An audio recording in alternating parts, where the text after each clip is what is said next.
오늘 말씀은 제가 젊은이부 설교하면서 나누었던 내용인데 다시 한번 이 본문이랑 관련이 있는 것 같아서 한 번 더 나누면서 깊이 생각해 보려고 합니다. 첫 번째로 질문을 하고 시작을 하겠습니다. 여러분들은 성경을 어떤 책으로 이해하고 계십니까? 먼저 성경을 보는 관점부터 우리가 짚고 넘어가려고 합니다. 공룡의 화석들이 많이 발견되었죠. 그러나 성경에서는 그것을 이야기하고 있지 않습니다. 그래서 어떤 사람들은 성경이 틀렸다고 이야기합니다. 어떤 사람들은 세상이 7일 만에 만들어지지 않았는데 7일 만에 만들어졌다고 하는 성경이 틀렸다고 이야기합니다. 자, 과학에 대해서 저도 과학자들만큼 알지는 못합니다. 제 전공이 신학이니까 그렇겠죠. 그러나 확실한 것은 과학이 이렇게 발전을 했어도 우리 생활이 이렇게 편리해도 인간의 지식은 한계가 있다는 겁니다. 과학이라는 학문은 과학자들은 관찰되어서 증명된 것만 믿는다는 것입니다. 이 인간 관찰과 지식의 한계가 지구 안에서 광활한 우주를 보고 하나님이 없다고 주장하는 정도라는 겁니다. 물론 대단하죠. 달도 다녀오고 지금 보이저 1호, 2호는 태양계를 벗어났다고 합니다. 태양계 바깥 부근까지 나갔다고 하죠. 자, 사진 보여주세요. 그림 보여주세요. 이게 우리가 살고 있는 은하계의 크기입니다. 은하계의 크기인데 저 태양계의 위치가 저겁니다. 근데 보이저 1호, 2호가 몇십 년을 쉬지 않고 가서 거의 태양계 위치를 벗어났다고 하죠. 근데 이 지름이 10만 광년이라고 하잖아요. 빛으로 쉬지 않고 다 처음부터 끝까지 가려면 10만 광년이 필요하다고 합니다. 근데 설교를 준비하면서 새로운 뉴스가 떴더라고요. 2017년도에 은하의 개수가 우리 우주에 2조 개라는 기사가 있었습니다. 영국 연구진이 발견했다는데 10만 광년짜리가 빛의 속도로 10만 년 달려야 되는 게 2조 개가 있다면 우주의 크기는 우리가 알 수가 없습니다. 이렇게 광활한 우주 중에 우리가 직접 보고 관찰한 것은 아주 약간에 불과합니다. 이렇게 우리의 지식에 한계가 있는데 애초에 우리가 믿는 신이라는 존재는 인간의 이성과 지식, 관찰의 한계를 벗어난 존재라고 우리가 인정을 하고 시작을 했습니다. 다시 말해 우리가 믿는 하나님이라는 분은 인간의 관찰에 의해서 관찰되지 않는다고 우리가 인정하며 믿고 있는 분이 하나님이에요. 인간이라는 과학의 도구와 인간의 이성으로 이해가 될 수 있는 존재가 아니라는 거예요. 아직 인간은 하나님이 만드신 이 세상과 우주도 다 알지 못하는 작은 존재일 뿐입니다. 마치 억지로 비유를 하자면 우물한 개구리가 이렇게 있어요. 우물한 개구리가 있어서 하늘을 봅니다. 야, 하늘은 이렇게 생겼어. 내가 보는 하늘은 이렇게 생겼어. 내가 사는 세상은 이렇게 생겼어.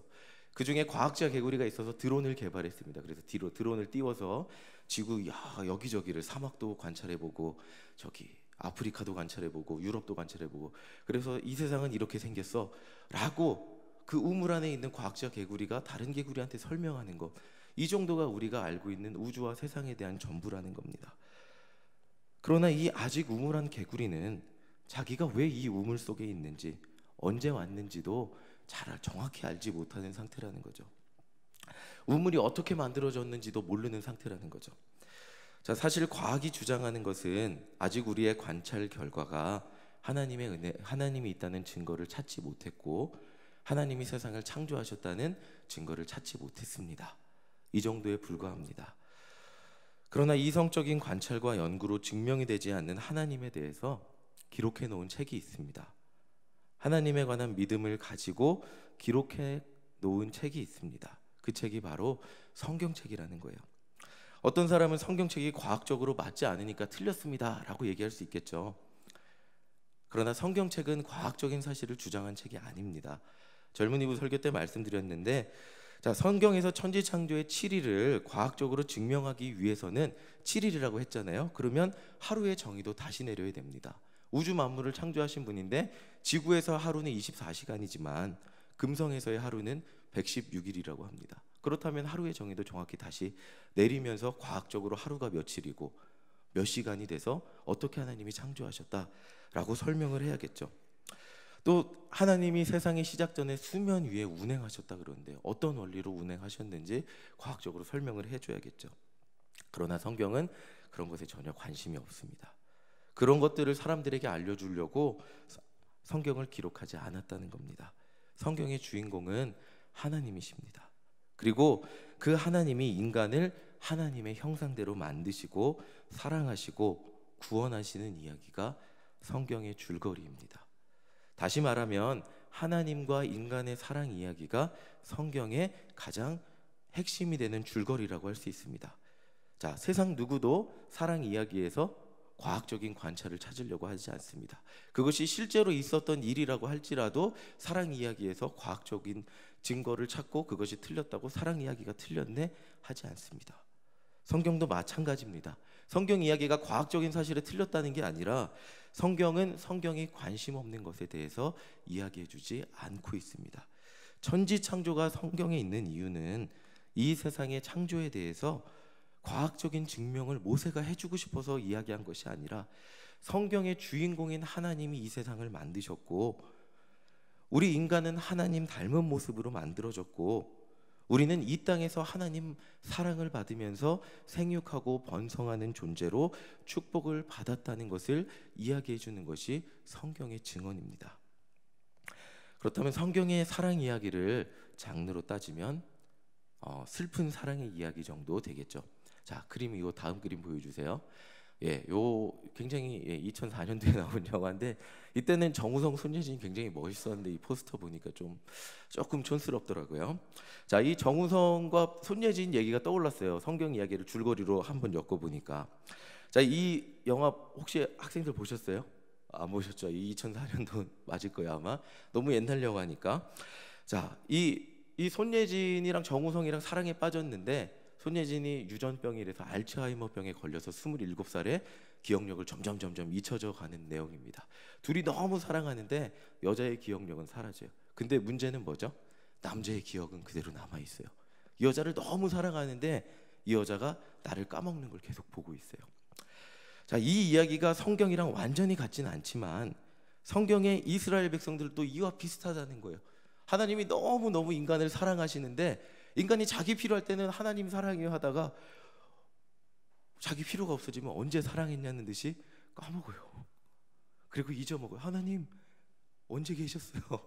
라고 잊어버립니다. 근데 남자의 마음은 어땠죠? 변하지 않고 여자를 사랑하고 있어요. 정우성은 너무 이 손예진을 사랑하는데 나중에 이 영화의 마지막에 보면 왜 이렇게 슬픈지 손예진이 기억을 하나도 못해요. 너무 슬프잖아요. 이 영화의 한 3분의 2 지점까지 가면 이런 장면이 나옵니다. 손예진이 이제 자기 남편이 이제 결혼을 했어요. 정우성하고 손예진이 결혼을 했는데 이제 남편을 까먹었으니까 다른 예전 남자친구가 들어와요. 근데 이 사람을 자기 남편인 줄 착각하고 정우성처럼 막 이렇게 대합니다. 막 그러니까 정우성이 그걸 보고 화가 나고 참지 못하고 그 남자를 패대기 치면서 막 때려요. 자, 이스라엘 백성들도 이것과 비슷하다는 생각이 들었어요. 자, 하나님이 너무 인간을 사랑해 주셨는데 어떻게 했죠? 바알을 섬기고 다른 신을 마치 하나님처럼 섬기면서 사랑한다고 팔짱을 끼고 하나님 바알 신 나한테 복 주세요. 다른 신 나한테 복 주세요. 재물을 숭배할 테니까 재물을 나한테 주세요.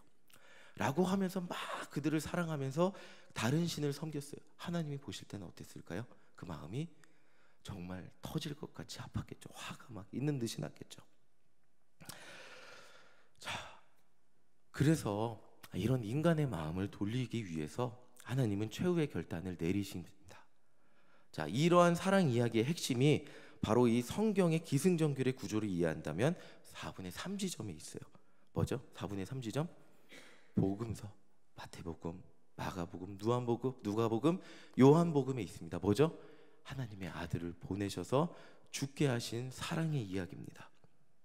이 이야기가 하나님과 인간의 사랑의 이야기의 가장 핵심에 있다고 볼 수 있습니다. 하나님이 아무리 인간을 사랑해도 내 마음은 변하지 않아도 인간의 마음은 돌아왔다 나갔다 하니까 자, 이제 자기 아들을 죽게 하면 이러면 내 사랑을 알겠지, 죄인인 인간이 나에게 돌아올 수 있겠지 하면서 그 아들이 모든 사람의 죄를 지고 하셨습니다.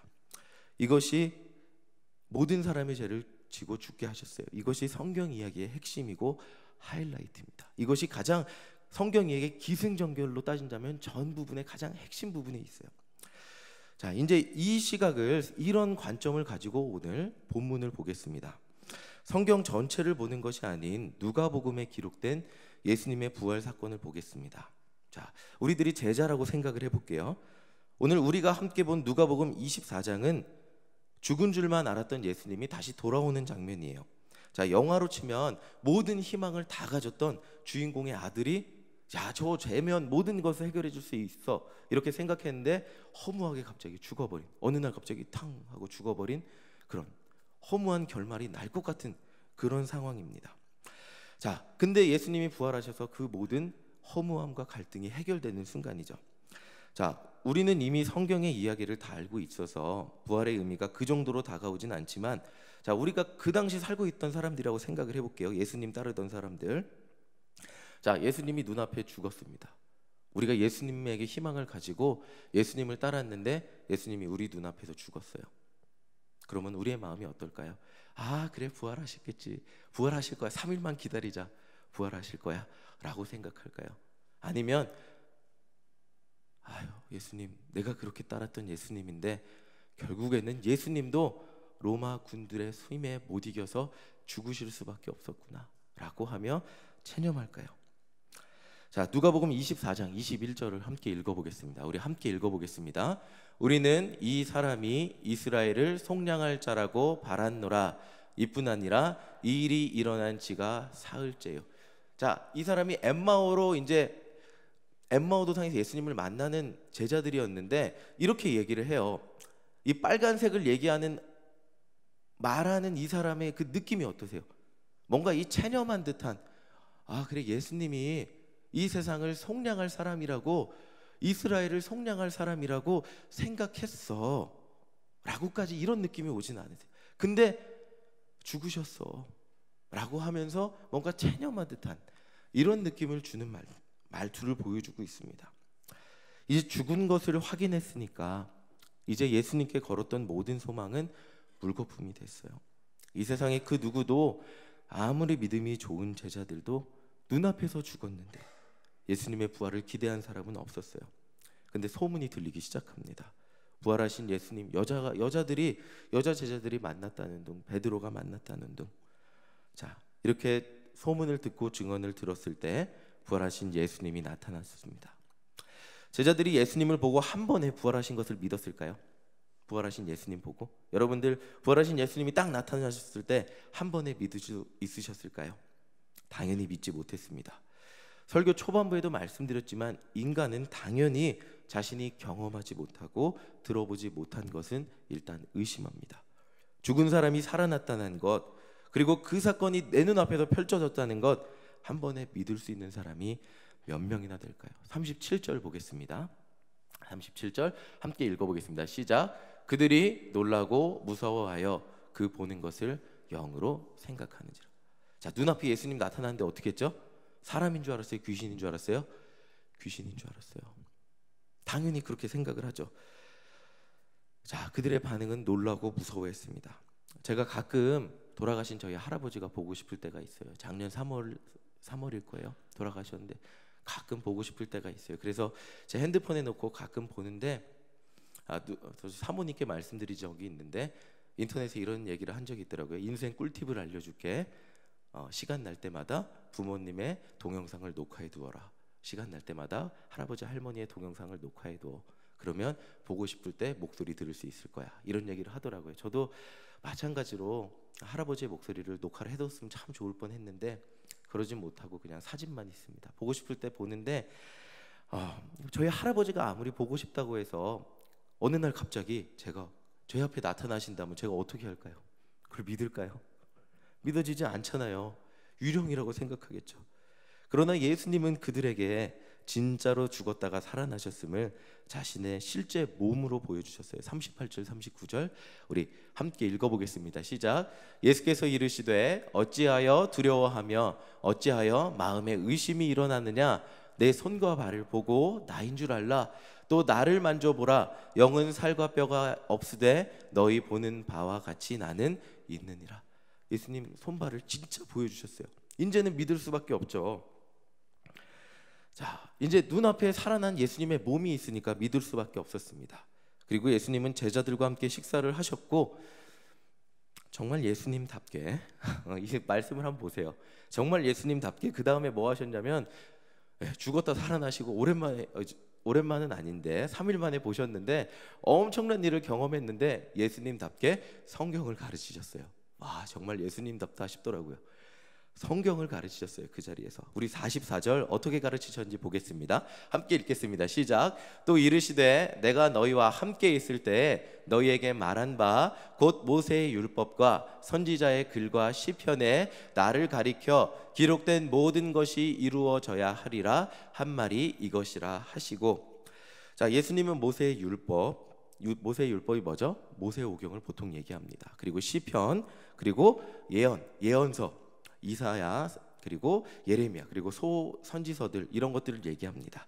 이런 것들에 기록되어 있는 예수님의 가르쳐 기록된 모든 것이 이루어져야 한다고 말씀하시고 이것이 이루어졌다고 말씀하겠습니다. 하시고 계세요. 자, 이제 다시 우리가 성경을 보는 관점으로 돌아갈게요. 자, 처음에 성경에 대해서 말씀을 드리면서 성경을 하나로 관통하는 주제가 있다고 말씀드렸어요. 그게 뭐죠? 하나님의 사랑입니다. 그렇다면 그 하나님의 사랑의 결정체가 뭐죠? 예수님의 십자가의 사랑입니다. 그리고 이 성경 전체에는 하나님께서 보내실 구원자에 대한 그 사역과 죽음과 부활에 대한 예언이 적혀 있다는 거예요.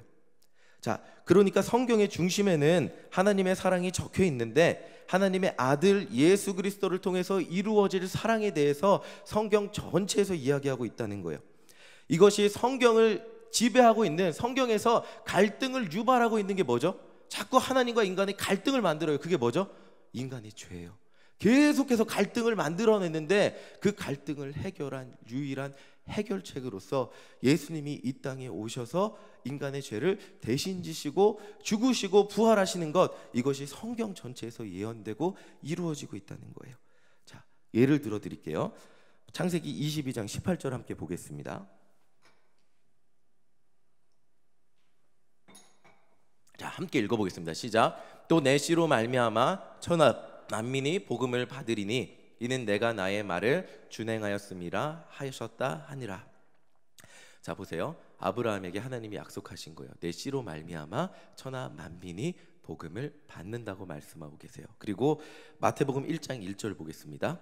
함께 읽어보겠습니다. 시작. 아브라함과 다윗의 자손 예수 그리스도의 계보라. 자, 아브라함의 씨가 누구죠? 예수 그리스도십니다. 예수 그리스도의 계보를 통해 어떤 일이 이루어졌는지 요한일서 5장 1절 함께 읽어보겠습니다. 시작. 예수께서 그리스도이심을 믿는 자마다 하나님께로부터 난 자니 또한 낳으신 이를 사랑하는 자마다 그에게서 난 자를 사랑하시느니라. 자, 보세요. 예수께서 그리스도이심을 믿는 자마다 하나님께로부터 난 자, 그러니까 아브라함의 씨를 통해서 우리는 뭐가 됐어요? 하나님께로부터 난 자가 됐어요. 그리고 그 낳으신 이를 사랑하는 자마다 그에게서 난 자를 사랑한다고 얘기하고 있어요. 자, 우리가 어떻게 되냐면, 자, 보세요. 천지 창조 이후에 우리가 타락해서 하나님을 스스로 사랑하지 못하는 존재가 되었는데 예수 그리스도이심을 믿는 자마다 하나님께로부터 난 자가 됐고, 그 다음부터 어떻게 됐냐면 우리가 인간이 낳으신 이를 사랑하게 됐어요. 낳으신 이가 누구예요? 하나님이에요. 그러니까 예수 그리스도를 통해서 하나님과 인간이 사랑의 관계를 다시 맺을 수 있게 되었다는 거예요. 이것이 아브라함에게 말씀하신 것이고 요한일서 5장 1절을 통해서 이루어졌다고 설명해 주고 계시는 거예요. 하나님의 사랑이 예수님을 통해서 어떻게 절묘하게 이루어졌는지 이야기해 주고 있습니다. 예수님의 사랑 이야기를 통해서 비극으로 끝날 뻔했던 이 하나님의 슬픈 사랑 이야기가 비로소 인간과 하나님이 이어지는 해피엔딩으로 끝이 났습니다. 자, 이런 예수님에 대한 증거가 성경에는 수도 없이 있지만 시간상 하나만 소개를 해드리겠습니다. 자, 예수님은 오늘 본문을 통해서 성경이 우리에게 무엇을 이야기해 주고 있는지 정확하게 말씀해 주고 있습니다. 우리가 성경을 그러면 읽으면서 무엇을 깨달아야 합니까? 우리가 이 성경을 읽죠. 성경을 읽으면서 무엇을 깨달아야 됩니까? 깨달아야 하는 것은 하나님의 사랑입니다. 하나님이 인간을 사랑하기 위해서 얼마나 노력하셨구나. 근데 인간은 사랑을 받을 때는 좋아하면서 자신이 필요할 땐 하나님을 정말 열심히 찾으면서 필요 없어지면 모른 척 했구나. 하나님과 사랑을 온전히 나누며 살았던 믿음의 조상들은 이렇게 살았구나 라고 하는 것을 보는 것입니다. 그리고 그 사랑의 결정체는 예수님의 사랑이시구나, 예수님의 사랑이 오늘도 나를 사랑하시는구나, 이것을 보아야 하신다는 겁니다. 자, 제가 이렇게 장황하게 설교 시간에 성경을 이야기하는 이유는 이 성경 안에 하나님이 우리를 사랑하신다는 이야기가 정말 많이 들어있기 때문입니다. 현대인들은 사랑이 넘치는 시대에 살고 있다고 합니다. 제가 어젯밤에 설교를 막 마무리하고 있는데 저희 아내가 드라마를 보고 있더라고요. 그 뭐죠? 밥 잘 사주는 예쁜 누나, 제 손예진이 나오는, 제가 봐도 참 멋진 동생이 나오던데, 자, 그런 것을 보면서 우리는 뭘 느끼죠? 사랑의 설레임을 느낍니다. 발렌타인데이, 화이트데이, 빼빼로데이, TV만 틀면 사랑의 이야기, 드라마가 나오고 영화를 보아도 노래를 들어도 온통 사랑의 이야기의 홍수 속에 살아가고 있습니다. 멀리 떨어진 친구의 소식을 보면서 하트 모양의 좋아요를 누를 수 있는 시대에 살고 있습니다. 근데 많은 현대인들은 극도의 외로움을 느끼며 살아간다고 합니다. 혼밥이 유행일 정도로 개인화되어가는 세상 속에서 이제 우리는 어쩌면 사랑을 하는 법도 사랑을 받는 법도 간접적으로만 경험하는 것에 익숙한 세상에 사는 것 같습니다. 세상에 이렇게 사랑 이야기가 많은 것은, 사랑 이야기에 이렇게 시청률이 높은 것은 우리가 어쩌면 그 진짜 사랑이 TV를 통해 간접 경험하는 사랑이 우리도 경험하고 싶고 그 사랑이 우리도 필요하고 우리가 그 사랑에 굶주린 사람이 아닐까 하는 생각이 듭니다. 이런 세상 속에서 우리는 살아가고 있습니다.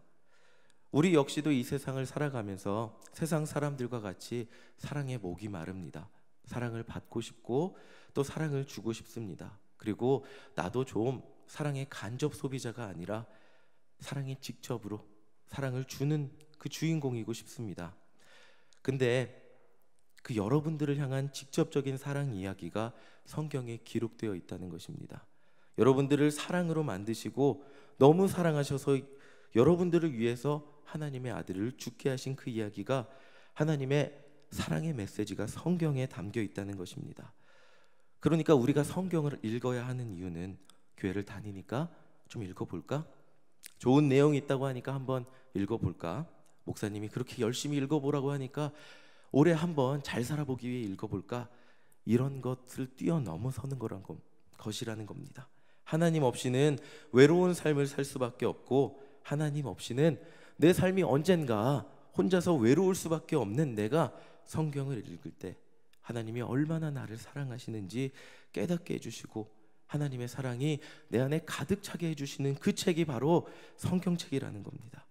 다시 말하면 하나님과 인간의 사랑 속에서 성경을 읽음으로써 그 사랑의 이야기에서 내가 주인공이 됨으로써 오늘도 내가 너를 사랑한다, 내가 너를 구원하기 위해 얼마나 노력한지 아니, 내가 너를 오늘도 얼마나 사랑하는지 아니? 라고 말씀하시는 그 메시지를 성경을 읽음으로써 우리 안에 오늘도 느끼게 하는 것이 바로 성경을 읽는 것이라는 겁니다.